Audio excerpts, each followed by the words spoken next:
Hello, everyone. This is lecture 3 on the neck pain treatment-based classification lecture series. And the first two, which are above on the Teachable website, are neck pain with mobility deficits and neck pain with movement coordination impairments. Now, as you can see, with each one of these lectures, we are showing less and less additional videos, and some of those may be above. So for this category, you'll see 2 slides down that we look at the neck and thoracic active range of motion again. Please refer to the videos above so that you can watch those if you need to review them. So under the neck pain with headaches, remember that when we're talking about the treatment-based classification, this person is most likely coming into your clinic with neck pain or with upper quarter dysfunction, and you're trying to decide how to classify them. So how do we determine if a person belongs in the neck pain with headaches category, and then therefore will receive a treatment associated with this classification? I think the best place to start is to look over the criteria for what defines a cervicogenic headache. And as a starting point, the etiology of cervicogenic headaches still remains unclear. So we're definitely learning more and more information, but the exact cause of these headaches is still somewhat unknown. I mean, we have several good hypotheses, but just take that with a grain of salt that if things appear to be gray, there still is some gray area when we talk about this category. But some things that you can look out for are going to be unilateral pain with a facet lock irradiating from the back of the head. So they're most likely going to have one-sided pain, and then that irradiating sensation is going to wrap around the head almost behind the back of the eye. And one of the theories behind that is that the greater and lesser occipital nerves, as they go through the suboccipital triangle, they are getting either compressed or a tensile stress, and then causing that nerve type of sensation mimicking a headache. Also, they're going to have evidence of cervical dysfunction. Cervical dysfunction is kind of loosely defined, but again, that's going to be like a lack of range of motion, or they're going to have decreased joint mobility in the upper cervical spine. So if you're finding that, I mean, if they're coming in with neck pain, they're probably going to have some neck dysfunction of some sort. So that's just another criteria. Number 3 may occur with trigger point palpation in the head or neck. That goes back to the first point. As you're palpating the suboccipital musculature, look and see if that recreates symptoms. That one by itself has pretty low sensitivity, because I would imagine the majority of people that you place your hands on and you palpate the suboccipitals will refer some sort of sensation up into their head and neck. So make sure that you're clustering these criteria. Neck pain and the headache is aggravated by prolonged or sustained neck positions. With this one, I often think about that office worker who's constantly looking forward, putting themselves at an upper cervical hyperextension. So that C0, C1 is put on extra stress all day, and it changes how the upper cervical spine can function. And then the last one, which is important, is that they have normal imaging. So if it's a tension type headache or a migraine, those will often show up as having positive findings when you do some sort of brain imaging. And so their imaging tests are normal, indicating that they've done some sort of testing to rule out other types of headaches. With the neck pain with headache criteria, these are the main things that you should look at during your physical exam. So we have, and I've highlighted the bolded one there, cervical segmental mobility for the C0, C2. That is listed in the video below. So the cervical and thoracic active range of motion, as well as the other segmental mobilities, were discussed above in the neck pain with mobility deficits category. And then also we have our cervical flexion rotation test, which we don't have a video of, the CCFT test, which we just discussed in the neck pain with headaches lecture, palpation, which is very straightforward, and then a TMJ assessment. And we don't go into too much depth on the TMJ assessment, but we talk a little bit below about some important things to consider. The last bullet point here, it says, when comparing cervicogenic headaches to migraines, the cervicogenic headache patients will often have less range of motion into cervical flexion and extension, And additionally, the upper cervical mobility was more painful and restricted. And there's different numbers across the research, but a very profound thing that I found is that in the upper cervical spine, when you're doing the flexion rotation test, individuals who are having neck pain and headaches will often have almost 17 degrees less side to side as you're doing that full flexion and rotation, which looks at the AA joint. A note on the cervical flexion rotation test: to perform that, you're going to take the patient's going to be in supine. You fully flex their head up, and then you rotate one way, and then you rotate the opposite way.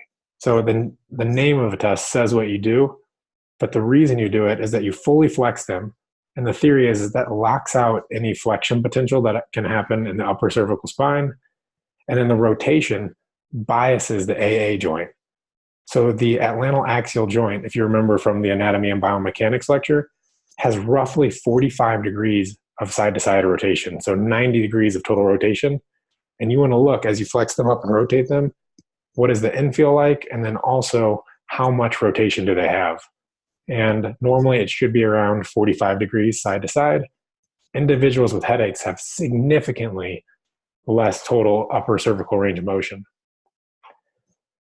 The CCFT one is because oftentimes individuals with headaches will have inhibition or decreased strength and motor control of the deep neck flexors. So it would be a great test to consider.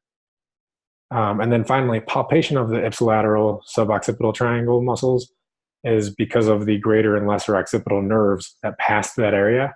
So by palpating them, you should recreate the person's pain. They'll likely say, "Ooh, that's my headache. That's the symptom that I'm talking about." And hopefully some OA and AA manual therapy, which we cover in the treatment section later, can help clear that up. When we're talking about upper cervical segmental mobility, below we have videos on how to perform the OA and AA segmental mobility assessments. But the purpose of these is to determine how much motion and irritability is present at each segment in the upper cervical spine. As I mentioned earlier, when we're looking at the OA joint, the upper cervical spine is often in a position of extension. So if I am over to the side and I'm working here, you can imagine that OA joint is sliding forward and they're having trouble flexing or retracting their chin because they're always on the front side of that joint in that hyperextended position. So as a general rule, with the OA joint, people are lacking flexion of the OA joint. And you're going to grade these as normal, hypomobile, or hypermobile. There is different ways to assess the AA joint. We talked about the cervical flexion rotation test, and there's also a full side bend and rotation, which also helps lock out that joint. Some people say that the cervical flexion rotation test looks at really C1 to C3, whereas this full side bend and rotation, which is the setup for our manipulation, looks at more just at C1, C2. So there's different theories behind why to do each one. But remember, what you're looking for with all of these is how much motion, is it irritable, does it reproduce their symptoms? Those are the major criteria. Finally, and this is not necessary for the TMJ, but because of how the TMJ posture changes with those individuals who have neck pain, and then some of the neurological comparisons between these two, we chose to put the TMJ section underneath the neck pain with headaches because we find that those are often correlatory. A quick review of the active range of motion and then some movement analysis stuff, but I would highly recommend if you're seeing people who have both neck pain, headaches, and TMJ dysfunction, that you look at further information on how to assess and treat the TMJ. In general, with depression, you're looking for 40 to 50 millimeters of opening. So that's a 3 to 4 finger width with elevation or occlusion of the teeth where you're pulling them together. We actually don't have a picture of that one. But you want to see the approximation of the teeth and then symmetry side to side. For lateral excursion, which is the top right picture here, roughly 11 millimeters from the center tooth. Protrusion and retrusion are the bottom two.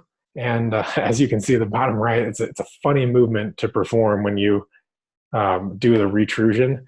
And what I look for is deviation side to side. So is one of the temporomandibular joints relatively hypomobile or hypermobile that's causing too much or too little motion from side to side? Other things that I'm looking for on the depression, I'm looking for any sort of C or S curve that's present, because that's going to cue me into which side is involved. I'm looking for an overbite or underbite, clicking asymmetry. I'm definitely asking about grinding of the teeth when sleeping. And then I'm looking for other crepitus or signs that the TMJ or they have TMD, so temporomandibular dysfunction, in addition to cervical spine dysfunction. In the clinic, I have found that not a good amount of TMJ pain can be resolved or significantly reduced by working on the upper cervical spine.